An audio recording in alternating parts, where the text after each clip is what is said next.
that is where a lot of movement and scale is going to happen. Is it's going to come from the groundswell. It's going to come from people who are willing to champion culture without necessarily having the title or the budget sign off to do it. They're going to advocate for it, and they're going to move it through from the ground up.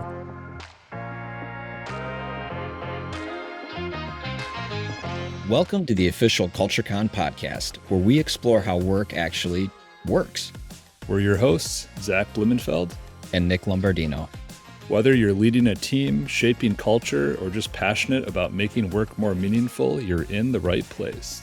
Each episode will bring you stories, insights, and bold ideas from people who are building better workplaces and better work experiences. The official CultureCon podcast starts now. All right. Hello, everyone. We are fresh off CultureCon 2025, and we are excited to welcome two of our good friends and partners, Greg and Pete from CultureShape. On this episode, we're going to talk, origin stories, biggest takeaways from CultureCon 2025 in Madison. Pete actually gave a dynamite presentation, so we're going to walk through that a little bit and obviously touch on the Culture Wheel Playbook. But before we jump in, Pete and Greg, we just wanted to have you guys share a little bit more about your backgrounds, about CultureShape, maybe how it got started, and we'll go from there. Great, for sure. Genesis of CultureShape really is to bring a level of full-service, sophisticated partnership in planning, strategy, and execution to culture teams. Whether that's a culture team of 1, 21, depending on size of the company.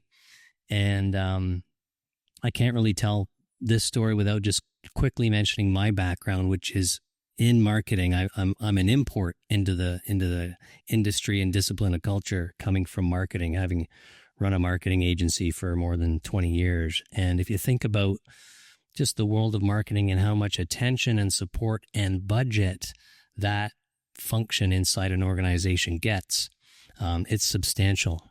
And if you look at the culture movement now and culture teams, there's not as much of an ecosystem to support that hugely important function. Part of it is because it's new. And so we want to bring that same level of support and sophistication and execution to culture teams so that they can scale and get the resources and get the outcomes that these teams are working so hard to get. Awesome. And Greg and Pete, how did you guys first meet? We met on the schoolyard playground. That's awesome. It is at our daughter's schoolyard, and that's where we really met. I think, Pete, right? Yeah, our daughters going to school together, same neighborhood, same elementary school. Yeah, that was 5 years ago. Yeah, maybe 5 years ago. So, and just how we got together in business was Pete's background, my background, which I'll just give a little bit.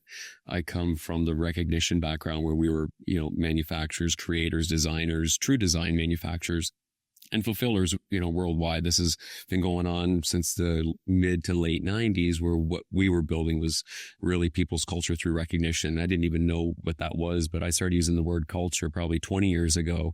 And that's how I would describe people, why they would use our, group of companies. So here's another thing I want to point out. When you ask that, I like to read these 4 lines out of our book, and it just really grasps what we're trying to do is, how do you wrap your arms around the responsibility of shaping culture? How do you map a strategy to approach it, to manage it, to plan for it, to budget for it, to de-risk it, execute on it, improve on it, and lead and influence others to do the same? So I think that really kind of sets the stage for what we're in this for. Love that. So I have to ask you too, because we had the good fortune of having you partnered with us last year at CultureCon West in Las Vegas, but just a few short weeks ago, we had you into our hometown, home base of Madison, Wisconsin for CultureCon 2025. And just interested to hear, what's your take on the vibe between the difference between having our event in Vegas, having it in Madison, and how do you think that kind of fed into the overall conference experience? Because we like talking about, the the culture of CultureCon, and obviously the city that we host our events in certainly plays a big backdrop into what that culture is. So would just love to hear your two thoughts now, having gone to two pretty different cities for our event. Yeah, I'm gonna lead with Madison was fantastic. Just the city, the vibe, the people there, like it's a little bit like where we're from, a lot like where we're from. And, you know, the settle down, the burgers there, the good idea. Like we went there every single night. So good. It was a great environment for us to go and be ourselves. I mean, we connected with a lot of people there, and the crowd at Madison was ready to get to work. You know, Vegas was our first rodeo with you guys. I mean, we've done lots of things in Vegas, but we've never done your show. We've never been at a, CultureCon. So to try to, we were trying to understand, like talking to a lot of people and a lot of things going on, connecting with you guys, helping with that. And Vegas is a busy place to have a show. It's a lot of distractions. So that's a tough one. And people get sidetracked sometimes in Vegas, but Madison, everyone was there tight. It was nice. And that was a big difference. I think it was just that crowd was there to learn. We're looking for that next kind of feed of knowledge. I just think it's so cool that you guys are doing an East Coast, West Coast contingency. And I know that there's even overlap. There's people that are attendees, sponsors that go to both shows. So, I mean, I think it's awesome. And are they both similar in size now? Yeah. Yep. Very similar. Yeah. When you guys have folks coming to both shows, you have a following. Right. They're not missing a show. Yeah. Good job. It just speaks to the quality of the show, the speakers, the content. And just from what I've seen, we've been involved in 2 shows. We've known you guys for maybe a year. It was just after your Madison, or a couple months after that. So almost a year. And, in a year we've had a bit of a runway now. We've learned a lot about you guys and all good. So we're happy. Well, shout out to Settle Down Tavern in Madison, Wisconsin, because Zach and I got a text message from Pete and Greg about where to stop for dinner. And on the ready, I have this photo saved in my iPhone of the smash burger that's served at Settle Down Tavern. So not only was I excited to make that recommendation, but the two of you were cracking up at the fact that I was able to just send you a photo that's lovingly stored in my phone that I look at longingly from time to time. And CultureCon's office is conveniently directly above Settle Down Tavern, which is why my kids don't have a college fund. If you didn't have a phone and it was like 30 years ago, you'd have a picture right between the kids. That's right. There's your wallet. Wait in your wallet. Here's the burger, guys. Yeah.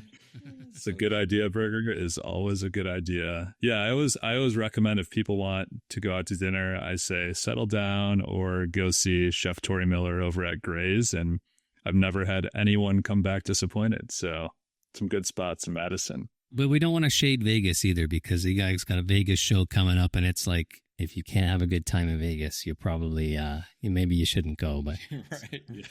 I'd say they're both excellent shows, and we can get into this if you want. There's I think been an evolution, really, over the period of 9 months between just the kind of conversations going on in the Vegas one almost a year ago, and then the recent one in Madison. So that was cool to see too.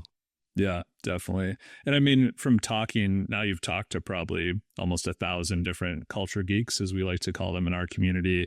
What were some of your biggest takeaways from Madison, from CultureCon 2025, in your talks with the participants? Yeah, just exactly what I said about Madison is people came to learn more, like hands-on.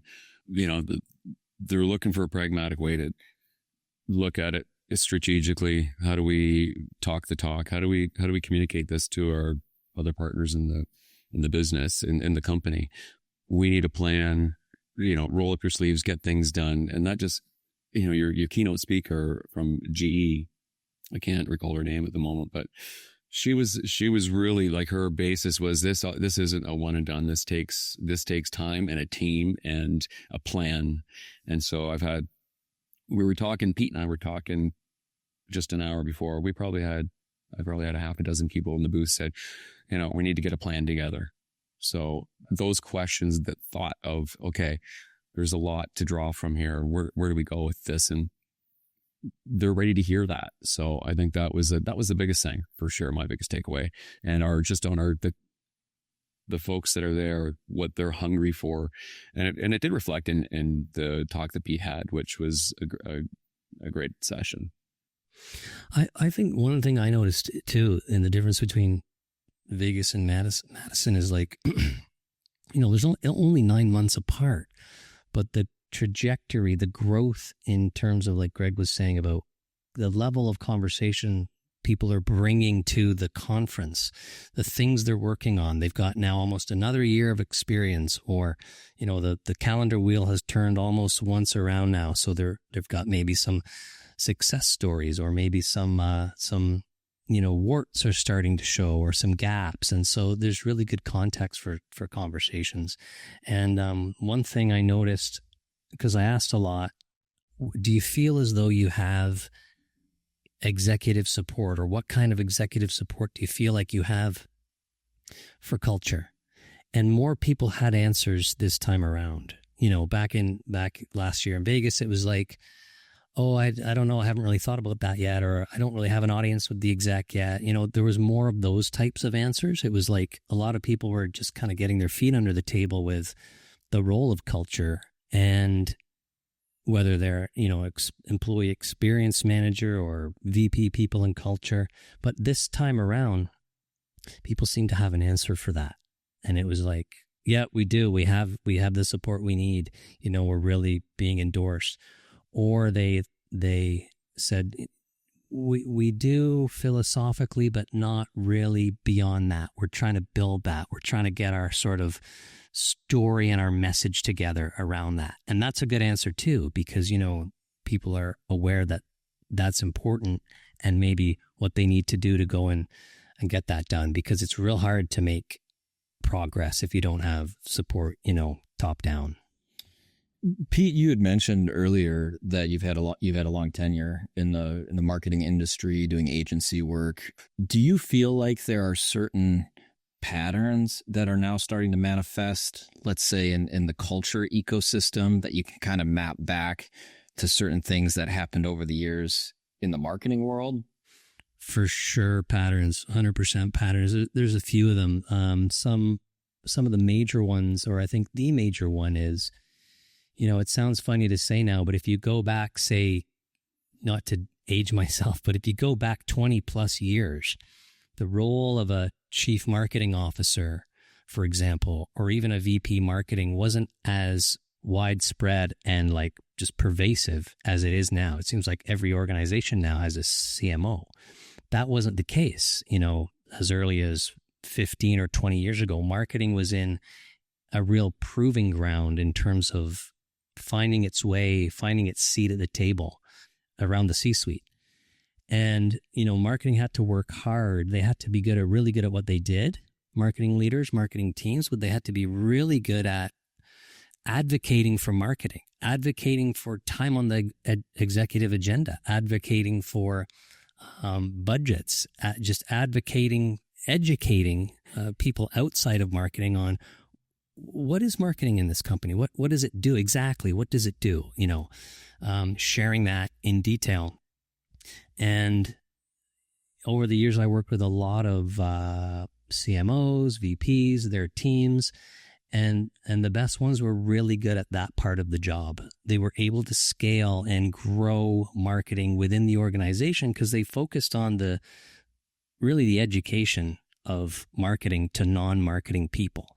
And if you parallel that with what's happening today, we did a quick, you guys might have been in the room, we did a quick survey at the beginning of our presentation, which was how many people are here, or how many people here have had their CEO or the president of their organization come up through HR or people in culture. And there was like, in a room of 120 plus, there was like 2 or 3 people. Yeah, 2 hands came up. I was there for that. Yeah. And so like that is a massive challenge, which I don't think we think about every day. It's like I have to educate about my domain within my company to get the traction or the support to do the programs I want to do. So it's a big challenge, but it's a big opportunity as well, because you get to shape that story.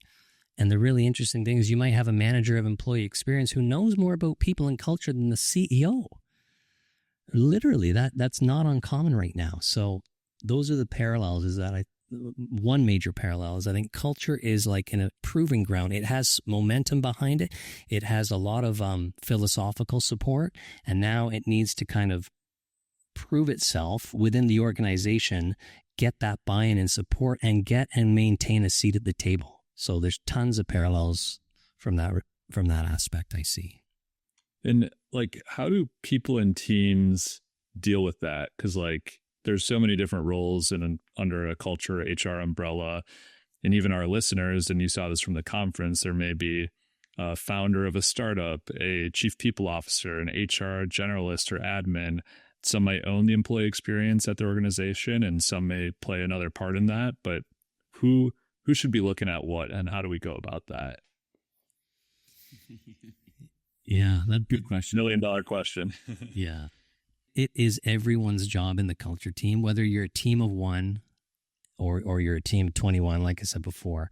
It's everyone's job. So you may be in an organization, you don't have a VP people and culture or a chief people officer. And maybe you've got an HR generalist or a manager of an employee experience that's kind of running the show or doing it with a small team.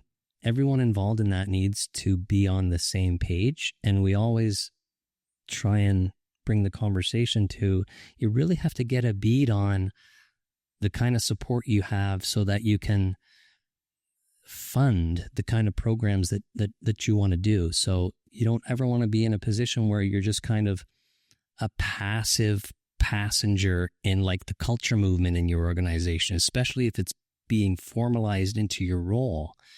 You want to be at the table or find a pathway into that with questions, plans, good ideas, good sound rationale around business fundamentals, stretching all the way to budgets. Like, we don't want to shy away from budget conversations. We want to own those conversations. That's something that you can do, but that's not going to be necessarily in your job description, right? You're going to have to take that on your own to say, no, I'm growing the reputation and the credibility of the culture team within the organization, and it starts with me. And hopefully you have a plan for that, or you can reach out to people, whether it's colleagues at CultureCon or support providers like ourselves that can help you build that, because it's really hard to make traction without it. And then you have to share that across your team so that everyone's on the same page. So it's like, one really helpful, I think, piece of advice is everyone on the culture team should know how culture is having an impact on the business. It shouldn't be left to this person because they're the leader of the team, or that person because they're on the culture committee and they're from finance, so they're more tuned to that. No, I think it starts with everybody being able to have those conversations. If we had our way, everyone in a culture type role or a people and culture role would be able to walk into the CEO's office and say, this is what we're working on, this is the reasons why, and these are the results we're expecting to get from that. So based on this rationale, this is the kind of support we're looking for. And if I'm a CEO, I like that person coming in and bringing that to my attention. That's why they're in that role. So I think taking that on, taking the charge, championing it, is hugely important right now. And for that example, Pete, and the ideal scenario of being able to present an executive here's what we plan to do, these are the results we expect, this is how much it's going to cost. Is that pointing to the business fundamentals piece that you highlighted earlier, or is that a separate thing? Yeah, they work together for sure. When I say business fundamentals, I say what I mean is being able to take, everyone's working on programs and initiatives, being able to draw a really clean line between this is what we're working on, this is why we think it's good for the business. And if we can quantify some of those things along the way, all the better. And the reason why that's so important is because you're always just one question away from someone coming and saying, why are we doing this initiative? Why did we spend X on this last quarter? And, you kind of want to have thought through your rationale on that before that question comes up. And people are going to be asking about that from a business fundamental or a business performance or a profit and loss of the business standpoint. So I'm not saying everyone needs to become a finance expert, but you have a budget, you're spending dollars, you should have an idea of why you're making decisions to do this culture initiative instead of that, for example. We want to give a quick thank you to our friends at CultureShape. They're really helping people and culture leaders design and deliver higher impact programs through a single source. Yeah, and one of the things I love is their culture wheel. It's a 12-month visual calendar that makes it easier to plan, organize, and communicate culture programs across the whole organization. It's a simple way to get stronger buy-in and support. And right now we got a really cool promotion for our CultureCon podcast listeners. You can get 50% off a one-on-one 4-week online consulting program with Pete Savage, CultureShape's CEO. These spots are limited, so if you're interested, head to cultureshape.co/CultureCon to grab your place. In your book, the Culture Wheel Playbook, it gets into quite a bit of detail, I think more around the quantification, if that's even a word, on how you go about creating the business case for these types of initiatives. So maybe can you dive into a little bit more detail about some of the tools that the Culture Wheel Playbook gets into and how those can be, practically applied? Well, the Culture Wheel Playbook, even if you see on the cover, there's a circle. It's a culture wheel, and that really is a framework for mapping out. It's actually a circular calendar. So mapping out 12 months of culture programming where you put your strongest signals on that calendar, and then you work from that calendar and you share that calendar. And it becomes a really easy to work with, easy to remember visual sort of touch point that folks whose support you need can look at and understand and remember. So without getting into sharing detailed project plans, you can share a culture wheel as a visual. But going into that, what gets put on the culture wheel? What sort of programs do you do?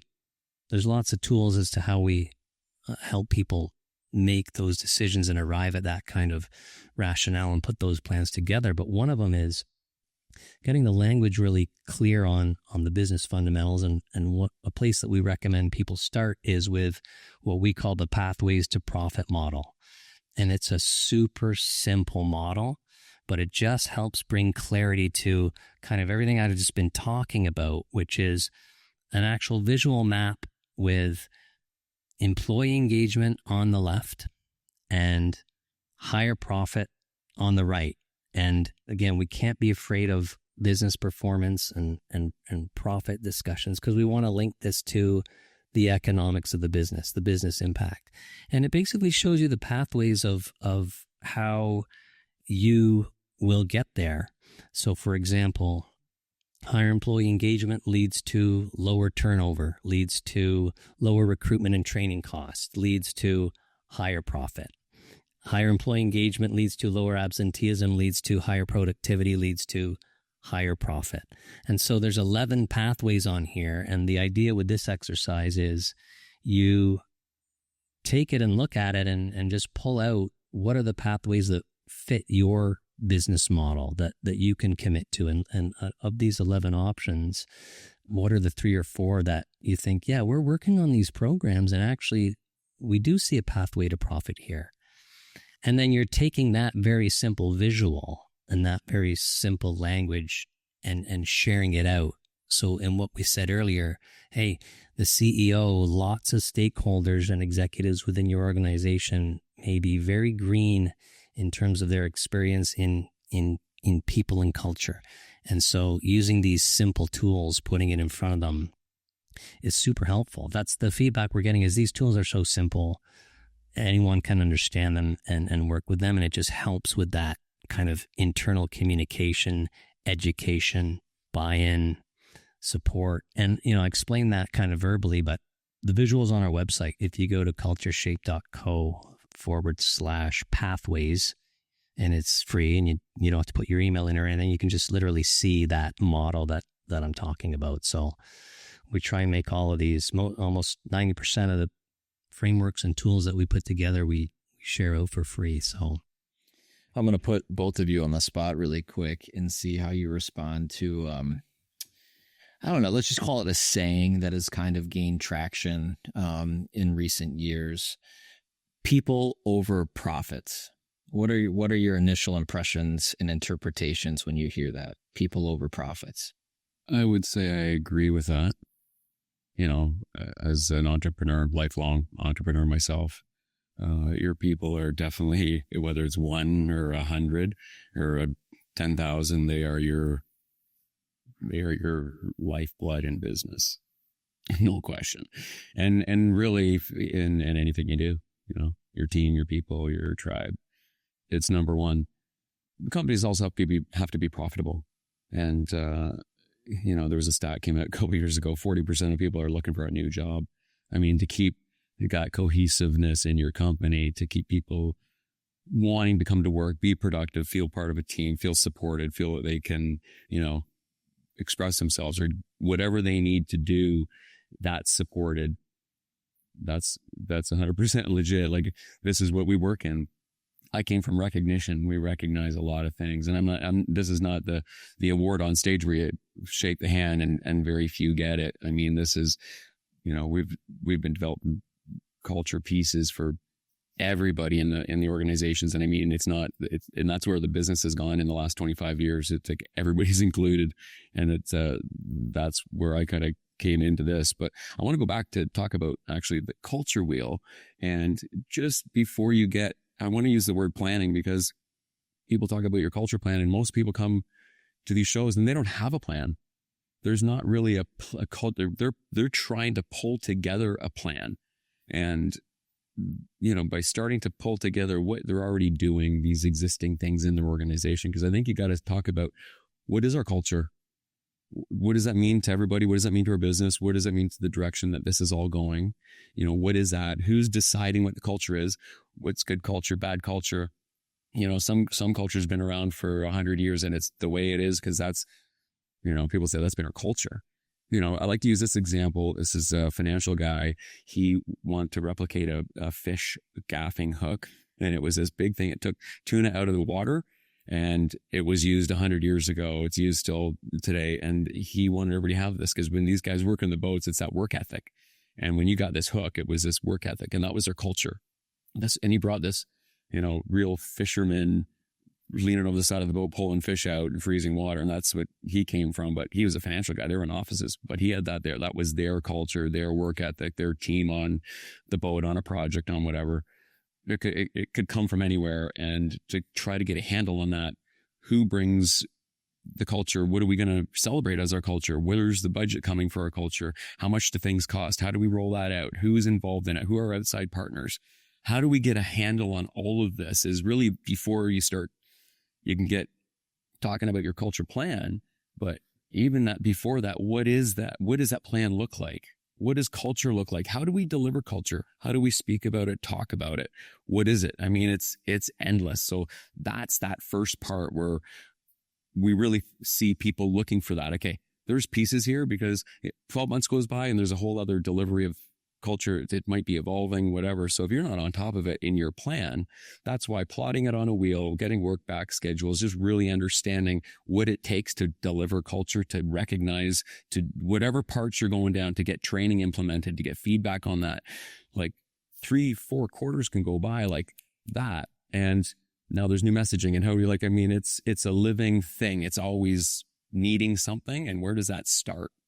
That's that wheel starting to plot things in a planning method with dates. Hey, we got to be doing this if this is our messaging to people in the spring because we want to launch X. That's the first part. I think that we have people looking for that guts of what's our plan? Where do we want to put a plan together? What is that? Where does it start? What does it look like? And you've also got, I want to touch on the other partners and talking about marketing and HR. these are two players in the organization that culture's got to be buddies with. Sometimes they're, HR is culture. They're in that group. And sometimes HR has got their hands full and culture's kind of set a little bit aside. And then you've got marketing, because what is it looking like? And is it our right messaging? And some people's culture is forward facing to external customers, end user people. They want to understand, hey, these people deliver something to me. I'm in contact with that end facing consumer. What does our culture look like externally? And pulling that together, I think is huge to get a handle on, and then keep your plan going forward. And then the other side is the whole defending it. You talk about roadblocks, resistance in all of this newness. And, is there pushback? Are you getting the support from corporate? You're tasked with a huge thing here. It's like corporate doesn't want to be as much involved, but these are the front line. These are the guys. These are the people who either started the business or have been, critical in its path. A lot of culture comes from that down. And if to not have that working, like it's not going to be successful. And it's just not going to be successful if that alignment isn't there. If that alignment's not there, that makes a ton of sense. And did the two of you ever hear from clients like, hey, we got the business fundamentals down. We're creating a compelling business case. We're deploying the tools that are found in the Culture Wheel Playbook, but we're still not getting through to the executives. It's just still met with resistance. Do you find that there are people who just at some point they just keep hitting their head on a wall? Like what do you say to them where they just feel like things are getting stalled? Yeah, it's a great question. And I think what we mostly see is the front end of that where people aren't sure what direction to take it in, but you have to take it in a direction. You have to bring that language and that approach out to the executive, because, you really almost want to stress test the executive and say, okay, it's being touted out in the marketplace or even around the culture that culture is really important to us. We need to make sure we're putting our money where our mouth is. And if you're in that kind of a role, you're going to need to know if you have that support or not. And if you don't, it's really hard to move someone in philosophy. The philosophy, people over profit is a perfect example, Nick. I would say that articulates the whole rationale for why you need to invest in people. It's because they are the engine to the success of your business.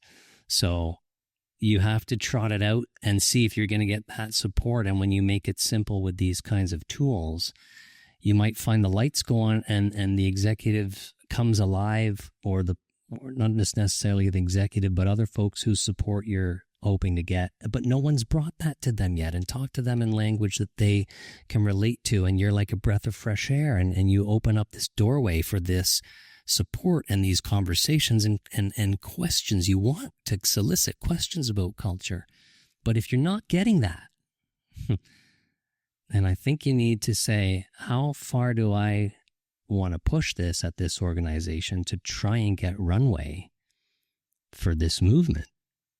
Because there's a massive career path, I think, for people in culture roles right now. And if you're just not getting that in your organization, better to find that out now, so you can be in an organization where you don't have to try and shift the philosophy. You can just be there and do great work and scale with that groundswell of support that's going to come behind you for that. I want to go back to your presentation at the conference for a second.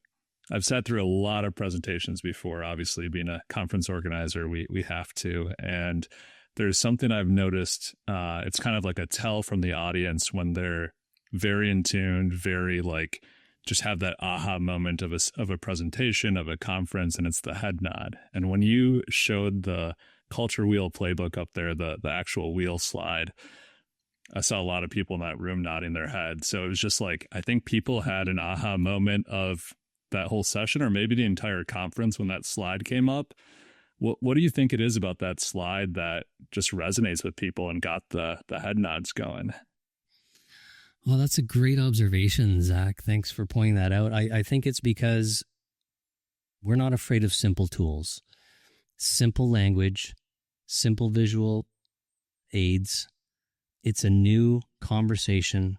People are getting their hands on new language for within their own team and also outside of the people and culture team.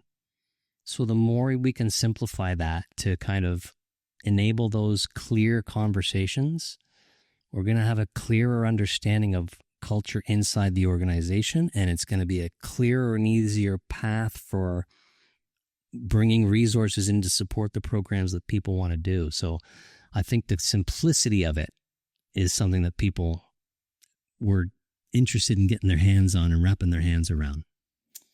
Love that. I've often been called a simple tool, so that really resonated with me. It reminds me, it's almost like a little, I want to do a cartoon where the first box is like, hey, the culture guy said we need this to run some culture. It goes up through finance, and he's going to the big cheese to get it, approved. And did it make sense? Yeah. We'll give him the money. Like, I mean, when people understand what you're doing and they can defend that, I mean, you're taking down barriers here. You're looking for fans. You got to make it simple and easy to communicate, but having that support in the plan, the visual is the wheel, and then the plotting, seeing that it's easy, and it brings it real. When you start putting dates on things and roll out, it's like, okay, that 12 months from now, it's a whole other year. We got a lot to do. Like the ticker's going for, you look at your show in Vegas, Madison's over, Vegas countdown's on. And there's another thing to roll out. Like there's planning. This is constant in culture and delivering messaging, whatever platform, data collection. I mean, there's so many parts to this wheel. What do we plug in here? What do we have? How much money does this buy? Does this data collection buy? Where's our budget going? And is it all good for us? Does it align with our culture? Are we going to use someone else's culture to deliver ours? Or are we going to do our own is so expensive? Or, I mean, there's so many unknowns, and that's again, you go back to the simplicity of it all. And that's what we got to start talking about: simplicity, numbers, budgets. What do we say? This all has to do with bring pathway to profits in. I mean, it all makes sense. And when you're tasked with that and you're in the biz, that it should happen. But there's a lot of, I know it should happen, but there's a lot of roadblocks, and that's the job.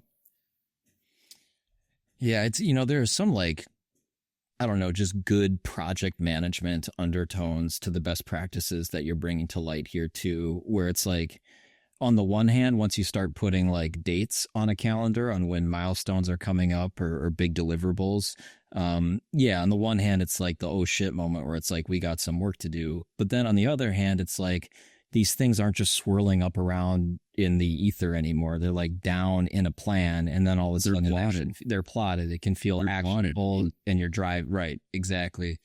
And so I think that was what's coming. And I'm sure that was a big part of the visual, and the head nodding at the conference was just kind of seeing that, how accessible it can be. So that's fantastic. We have a tradition for our guests as we wrap up here, and it, in the spirit of recognition and gratitude, our tradition is to ask each guest to please think of someone who's still with us or has passed, who has just left a really big impression on you personally or professionally. It could be a mentor, could be a coach, could be a colleague, just somebody who's left a lasting impression on you, and just give them a quick shout out and maybe just highlight why they've left that imprint. So we'll start with you, Pete. Yeah, I'm going to pick someone who I just met that left a huge impression on me, and that is Linda Sig-Avena. Linda Sig-Avena. I hope I'm pronouncing your name right, Linda. Met her at Madison, and she's a employee experience manager on a team of two, I think. She brought her boss, Jordan Posey, and left a huge impression on me because I think Linda exemplifies all what we're talking about here, to bring organization and the right approach and broad thinking, 10,000 or 100,000 foot thinking on planning and strategy and budget, right down to on the ground thinking of execution of culture initiatives. And, you know, she's early in her career and she's not a vice president or a CEO, and she's moving the momentum of scaling culture. And I think she's a great example of that.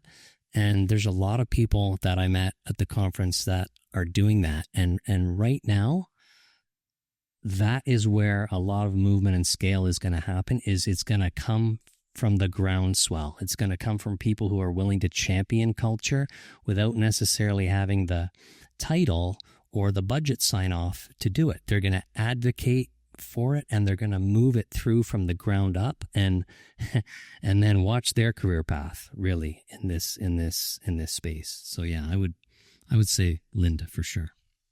Yeah, I got to talk to Linda a little bit during the food cart lunch, and yeah, just an awesome human, and had some good conversations. I think the only challenge was they had some words for the Green Bay Packers, so we'll let that one slide. But yeah, it was a good conversation besides that. Greg, what about you? Well, we kind of, picked out Linda as what we thought. I didn't have a separate one picked out, but I did want to mention, like, you have someone like Linda who's, she brought a lot of energy. She brought her boss over. She read our book. She made her boss read our book, and then she brought her there, and she's intentional. I mean, I think she's with a group of 100 folks on their team, and they were just bought up by a group of 1,000 who's now, looking at this team to, what are they doing? What are they going to do? I mean, what a great opportunity. So we just thought she was, just a breath of fresh air. So that was one. And if I had to have another one, I didn't know I had to have another one, but again, the woman who spoke from GE, because it's just boots in the ground. Let's get things done. This is a job. So buckle up. Yep. So, Abby from GE was great. Great way to kick off the conference. Yeah. So appreciate that, real talk about culture and how it fits in their business. So awesome. Yeah. Well, I know I don't have any hard data for this, but looking at LinkedIn, I can say the top 3 types of pictures from post recap type CultureCon posts. First was obviously cheese curds. Second was the statues of Bucky Badger around town. For some reason, people love hanging out with Bucky. And I think the third was the CultureShape personalized journals. That was such a nice touch, and people really got a kick out of that. So you guys just do amazing work, whether it's the journals or the speaker awards or the CultureCon Impact Awards. So we're really grateful for our partnership, and yeah, excited to have you guys on the show a couple more times over the next couple months. And yeah, appreciate the conversation. Thank you, Zach. That's a wrap on this episode of the official CultureCon podcast. If you got something out of it, share it with a friend, a teammate, or a fellow culture geek. And don't forget to hit subscribe so you never miss an episode. And if you want more ways to stay connected and inspired, check out our upcoming events page for a full listing of webinars, workshops, and conferences. You'll find the link in the show notes, and we'd love to welcome you to a CultureCon event soon. Until next time,